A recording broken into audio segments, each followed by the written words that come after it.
vamos a realizar un prediseño que a la larga nos sirve para, ojo, predimensionar, tener medidas, saber más o menos cómo va a estar el acero de refuerzo y las características de la viga antes de hacer el diseño final. ¿Sí? Entonces, hay que cumplir obviamente con la demanda tanto para el área de acero en la viga como para el área de acero en la losa. ¿Sí? De alguna manera siempre los puentes, a pesar de que su comportamiento es muy semejante a una viga articulada, ¿sí? En sus extremos un apoyo simple y una articulación en el otro para evitar desplazamientos longitudinales, el puente, el puente a la larga puede llegar a tener una inversión de momento, especialmente cuando el vehículo transita a una alta velocidad y sobre todo siendo pesado. La fuerza inercial hace que el puente entre en un estado muy semejante a una resonancia. ¿Sí? Entonces, seguramente más de alguien acá ha caminado sobre un puente cuando pasa un vehículo pesado o un vehículo rápido. Lo que se siente, o por ejemplo, si nosotros estamos detenidos en el vehículo en el otro sentido, pues, o sea, estamos dirigiéndonos, no sé, de norte a sur, por ejemplo, y resulta ser de sur a norte que viene un vehículo, un camión, un tráiler pesado, y pasa rápido. Lo que va a pasar con el puente es de que termina, pues empieza a vibrar, ¿ya? Cada vez que el puente deflecta hacia arriba, tiende a existir una variante del diagrama de momentos. ¿Ok? Hasta acá, ¿todos me siguen? ¿Me siguen escuchando? Sí, se lo escucha. Perfecto, gracias.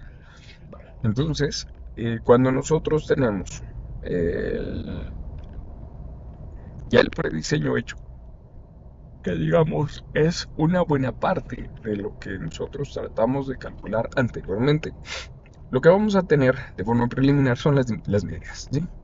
En este caso, ahora tenemos un puente de 20 metros, siempre con una hoja de Excel, y por favor, pues si vamos anotando los valores va a ser mucho más rápido.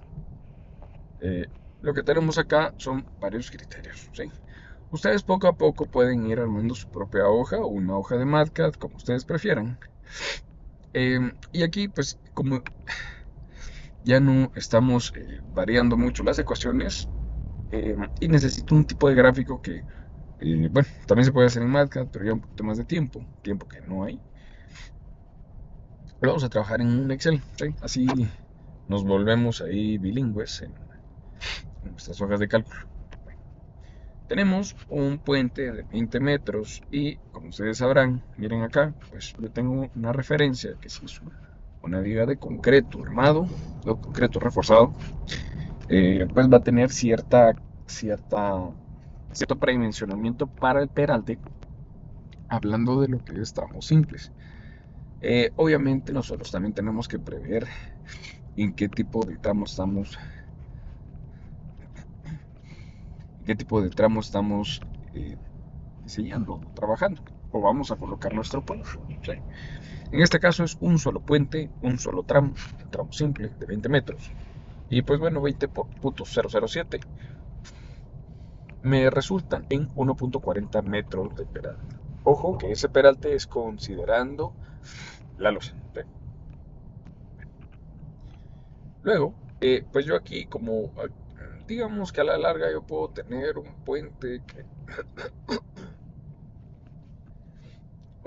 que tenga 18.75 metros, o sea, un número eh, no fácil de manejar en obra.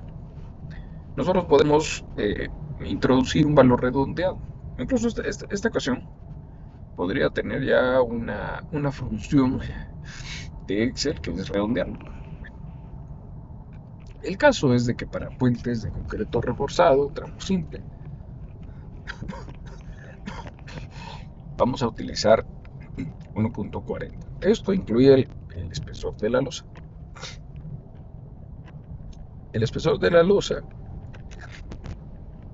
si ustedes se recordarán, tenemos como mínimo 17.5 centímetros y ojo que ese espesor todavía no está tomando en cuenta la capa de rodadura. La capa de rodadura es otro tema, ¿sí? Que nosotros debemos siempre de ir verificando y sobre todo proyectándole al inversionista, al cliente, cómo se va a tratar su puente. ¿Qué sucede? Obviamente, mientras más espesor tengamos sobre el peralte efectivo de la viga losa, porque al final esto se vuelve una viga tipo T, ocurren dos cosas. Primero, prolongamos el tiempo de vida útil del puente, eso es bastante obvio. Y segundo, aumentamos, y este sí es un pequeño efecto contraproducente, que cuando yo quiero mucho tiempo en mi puente, pues obviamente le tengo que agregar mucho peso. Ese peso es el peso de W, ¿sí? Entonces, cada vez que yo utilice algún estado límite, debería yo de contemplar pues, 1 pulgada, 2 pulgadas, ¿sí? Para toda esa capa de rodadura que está distribuida en el área de la planta del puente, ¿sí? Con esos valores, nosotros podemos encontrar una primera estimación de cómo se va a comportar el puente y que pues obviamente le estamos metiendo mucho peso. Eso es un hecho. Bueno, seguimos avanzando. Aquí lo que vamos a hacer es sacar la altura de vigas. Por lo tanto, voy a restar. Ver. Sí, vamos a restar el peralte definido contra o menos el peralte de las vigas. ¿Sí? Entonces, esto a la larga nos va a dar un peralte de 1.22. Y digamos que si nosotros ya habíamos estimado que nuestra viga iba a tener pues cierta cantidad de varillas de cierta dimensión, que es lo que hicimos antes del examen. ¿Sí? Aquí lo que debemos de terminar de hacer es, pues obviamente constructivamente, el primer ejemplo es la forma más crítica de conseguir el acero en una viga. ¿Qué pasa? Digamos que ese momento, porque está en función a las líneas de influencia, nos resulta un envolvente de momentos a lo largo de las cargas vivas y muertas. Y esto lo que produce es eh, ciertamente un diagrama muchísimo más atenuado, más crítico, justamente a LMX. ¿Sí? Entonces, en LMX nosotros tenemos bastante demanda, por decirlo de alguna forma. ¿Sí? Bueno, entonces, digamos lo sencillo ahora. Si nosotros no tenemos esa demanda, ese envolvente de momentos en todo el puente, quiere decir de que habrá un punto en el puente, es decir, en los extremos, donde nosotros vamos a optimizar el láser. Entonces, digamos que si nosotros nos basamos en el predimensionamiento de la viga, del cálculo que hicimos para el examen, lo que nos va a dar eso es una dimensión física que podemos nosotros tomar de referencia para ubicar ahí nuestras varillas de refuerzo longitudinal.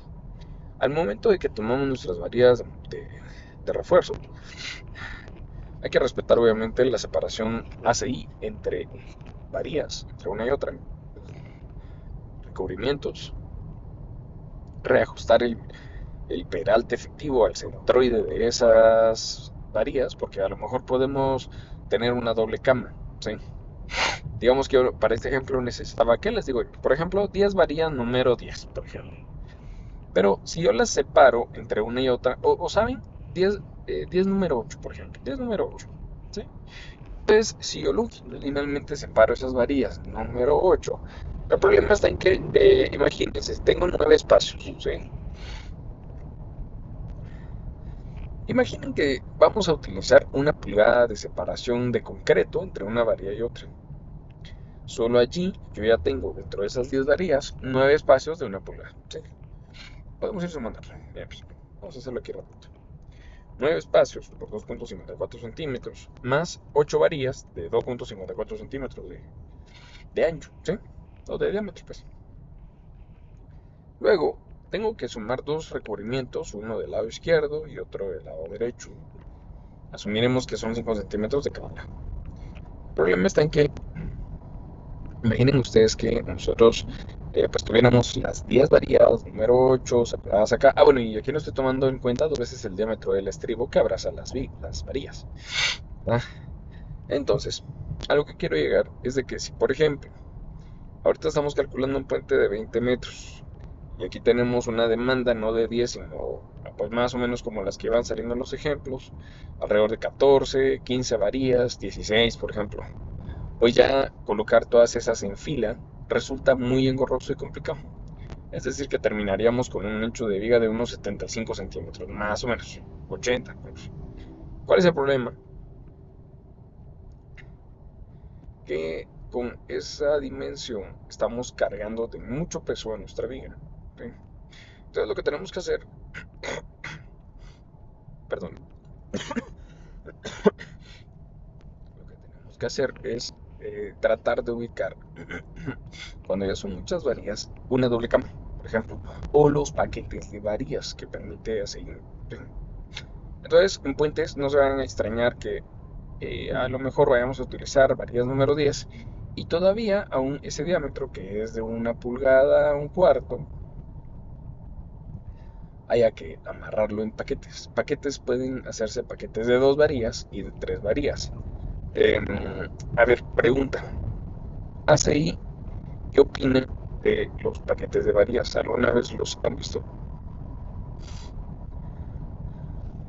Yo no. Bien, ¿alguien sabe cómo debe de calcularse un paquete? ¿O es un 100% del área de ser? ¿Qué opinan ustedes? ¿Qué les dice su lógica? Digamos que cuando yo tengo una varilla normal, solita, número 10, pues el diámetro es de una 1,25 pulgadas. ¿Sí? La tarea a la próxima clase es de que investiguemos qué hacer con esos paquetes de varillas. Así tiene una limitante de cierta manera y que también solo se puede colocar en ciertos puntos.